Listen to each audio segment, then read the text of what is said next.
The marine park was conceived in more or less 1988 because there had been a growing interest, starting from a survey done by a husband and wife marine scientist team in the 1970s that highlighted the beauty and the diversity and the importance of the area we now know as the Mafia Island Marine Park.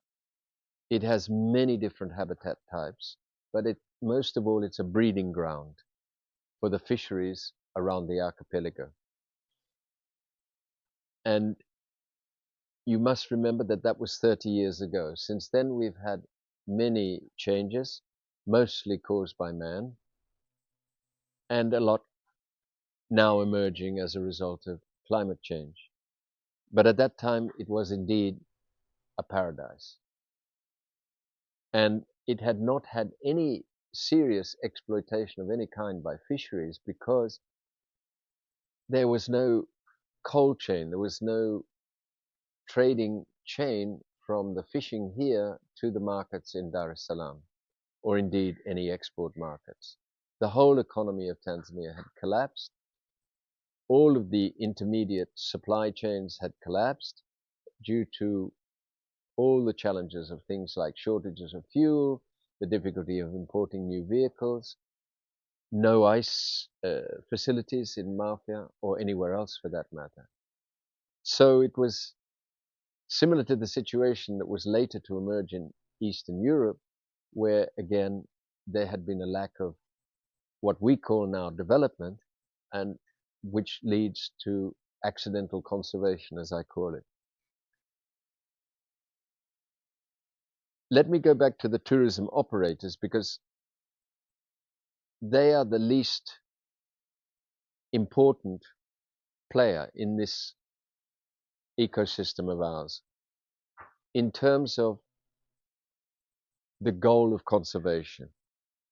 Tourism, if you conserve a place properly, is an accident that will happen anyway, because conservation will create the environment that tourism needs.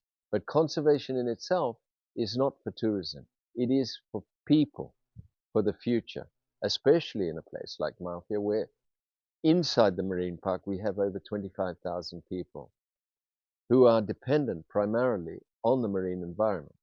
A little bit of farming, of course, on the islands themselves, but very limited, except on the mainland communities. And we have 10 villages inside the Mafia Island Marine Park boundary, which includes a section in the north of the island, which is native forest, and fringing that are villages that depend entirely on agriculture. So it's a very interesting ecosystem to be in and to work in. And of course, any park with a lot of people in it is going to be a challenge to operate, manage, and take care of as an ecosystem with its biodiversity. The marine park, sadly, has not been a success as envisaged. In the period 1988 to 1993, when all of its concepts and precepts and legislation were discussed and negotiated with the local communities, keeping in mind that they had already been here for what we think was 800 years, as far as archaeologists can determine. So you are coming into a community which has survived peacefully, harmoniously with nature for 8 centuries, and suddenly they are beholden to an authority not even located on the island at that time. They were led to believe that it was going to be a community-led project. Community management was going to be the main body of institutional direction, but unfortunately, very early in its history, that was overturned, and it became a typical government-managed, top-down environment in which people were pretty much marginalized. This led to, you could say, distance between the communities and the organization, which at that time was not actually based in the marine park. The office was for more than 4 years in the main town, Kilindoni, which is on the other side of the island. As far as the communities are concerned, this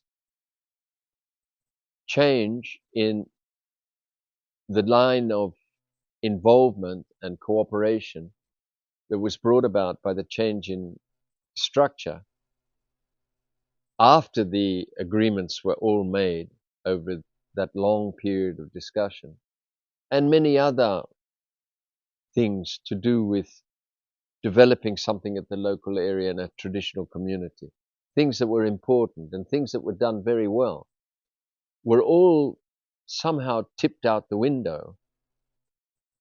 And now we have a marine park with technical assistance provided by WWF, but directly to the Marine Park Authority.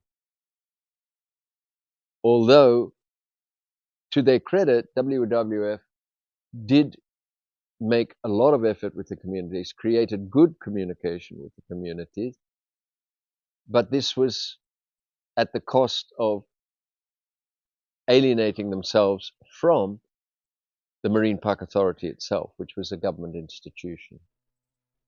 So we had this pulling and pushing and tugging and lack of cooperation and moving in step right from the beginning of the project.